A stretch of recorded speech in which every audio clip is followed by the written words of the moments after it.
Hey there everybody, it's markcrilley. I'm back with another How to Draw video. Today we're going to be learning how to draw manga faces and focusing especially on how do you make a character look like a child, which we're going to do over here on the left, and then how do you make that same character look like a teen, and we're going to do that over here on the right. So let's not waste any time, let's go ahead and get started with a few basic guidelines. Alright, so this is the shape of the head for a child. Notice how round it is. This is a big part of conveying, extreme youth. Maybe just not quite as young as a toddler, but certainly in mid-childhood, let's say. Keeping it quite round, the top of the head and the chin coming down here. We're doing like a 3/4 point of view, turning off a little to the left here. But notice that there's not a big point to the chin, just a very slight point to the chin. You're going to see quite differently when we get to drawing the teen. And pay attention to this curving line here for the cheek. Also, by having this sort of quite rounded here, this adds to that sort of baby fat kind of feeling, making the child look quite young. Then add these two lines, kind of horizontal lines as guidelines for the eyes, shifting down towards the bottom of the head, also conveying youth. The farther these lines go down towards the chin, the younger the character is going to look. So let's go ahead and draw the eyes.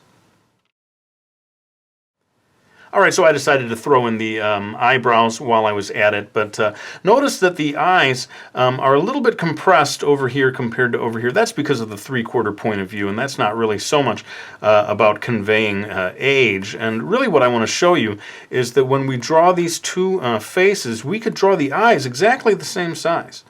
As long as we change the shape of the head and the placement of the other facial features. And indeed, scientifically, the human eyes don't get larger. They stay the same size, and it's everything else about the face that changes as someone gets older to make them look so different. Let's go ahead now and draw the nose and the mouth, and this is crucial. The placement of these two facial features is going to play a very big role in making this character look like a child.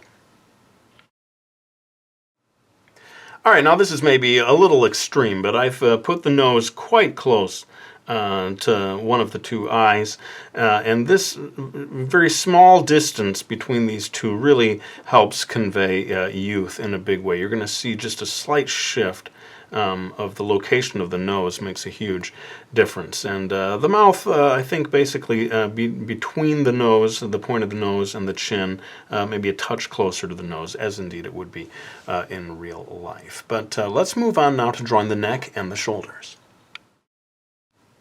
So the thing to notice with the neck is how narrow it is from side to side. Also the height of it, the distance from the head to the shoulders is rather short compared to what we're going to see later on with the teen version.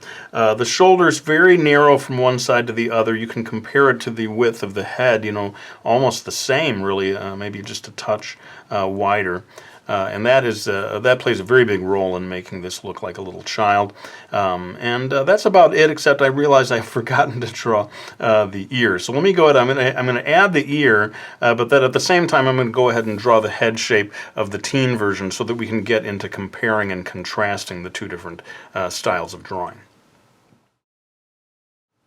So here we've got the shape of the head in the teenage version, and you can really see quite a big difference in terms of the drawing of the chin, really coming to more of a noticeable point here, not so much of this curve of like what I called the baby fat before, a little more trim as it comes down here.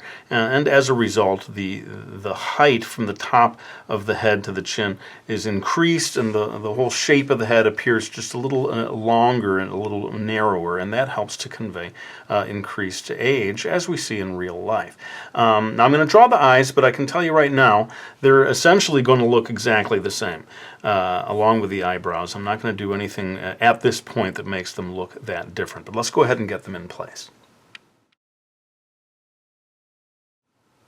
So as I said, more or less the same in terms of how I drew the eyes, although I am going to add some lines later on to differentiate them. I made the eyebrows just a touch thicker on the older character, as they would be in real life. But with manga styles, sometimes people keep these eyebrow lines quite thin all the way through adulthood. Now it's time for the big change, and that is the placement of the nose and the mouth. Let's get into it. All right, so here you see the nose quite a considerable distance from the eye compared to how it was drawn in this version, and that already just makes a huge difference in terms of making this character look older. I made the mouth a little larger, but again, it's a fairly similar placement relative to the nose and the chin.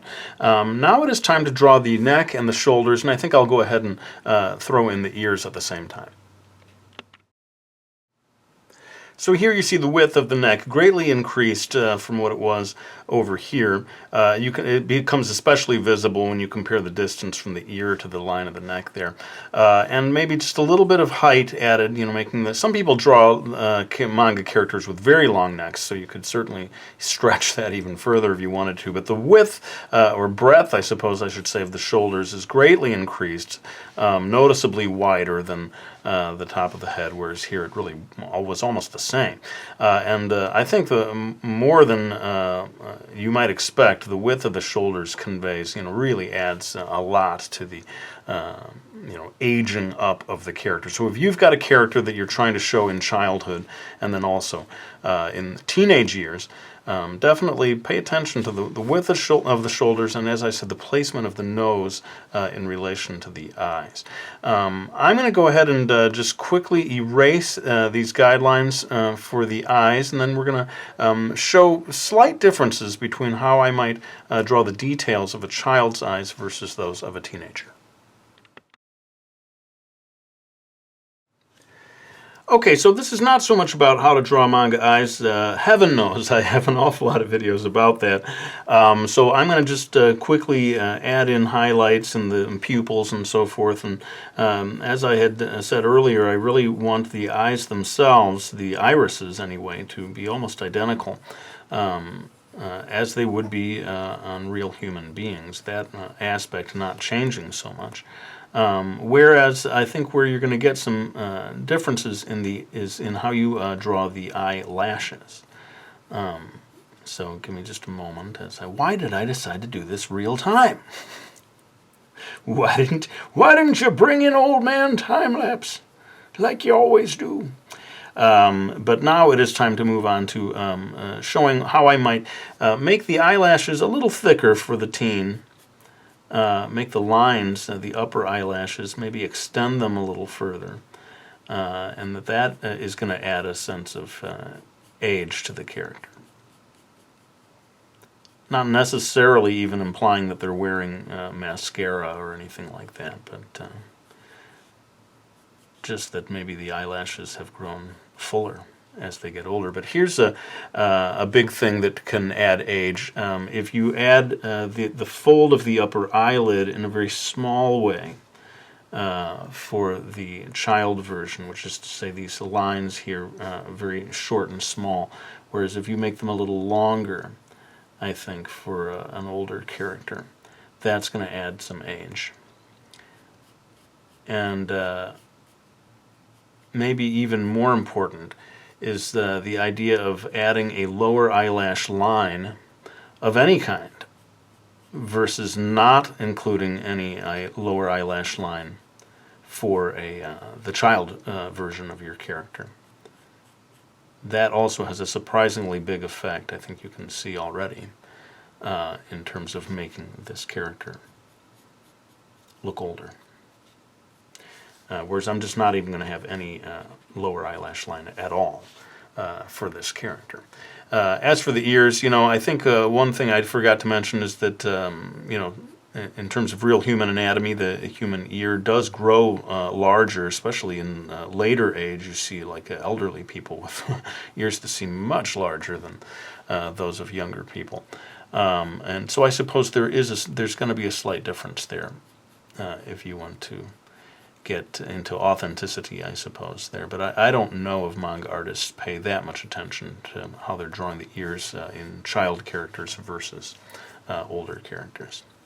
As for the hair, I'm going to do that all in time-lapse, and I am actually going to make the two drawings of the hair almost identical. You know, it's an easy trick in a way to make the hair longer for the older character, and that's going to make that character look older. You know, basically anybody can do that. I want to see, can we make this character still look older even if her hair is the exact same length as in the child version? And I'm probably also going to throw in a collar of the shirt for both of the characters. So forgive me, I'm going to do this all in time-lapse.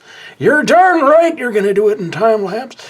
Yes, old man time-lapse. I know, I need your help on this one. So I'm going to go ahead and draw all the hair, and I'll be back as I talk a little bit about the final sort of comparison between the two faces.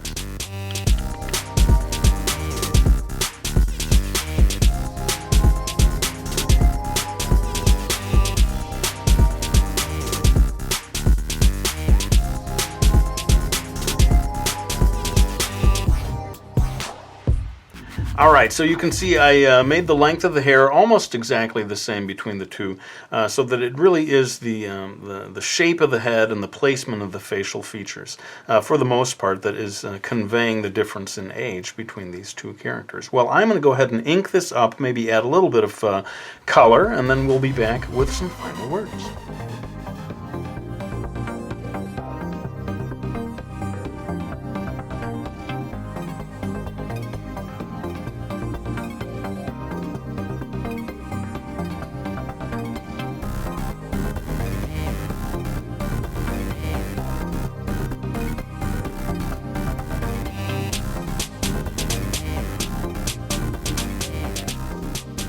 Alright, well there's my video on how to draw a child manga face versus a teenage version of the same face. I really hope you found it helpful, but of course this video cannot be complete until I add the blushies. 1, 2, 3. What do you think? How about a fourth one? Go for it, Krill Dog. Oh, I'm so nervous. What if I blow it? What if I ruin the whole drawing with the blushies? Hang on just a minute, folks. I'm going to grab my books so that I can say thank you to everyone who has supported me by ordering them. This is Mastering Manga, my book on how to draw manga faces like the ones you saw in this video. Chibi, my book that's devoted 100% to chibi illustration styles. And my very latest book, The Two-Pencil Method. I really cannot say thank you often enough to those of you who choose to support me by getting those books. But let's go ahead and lay down this pencil. I want to thank you all for watching this video. I really hope you enjoyed it, and I'll be back with another one real soon.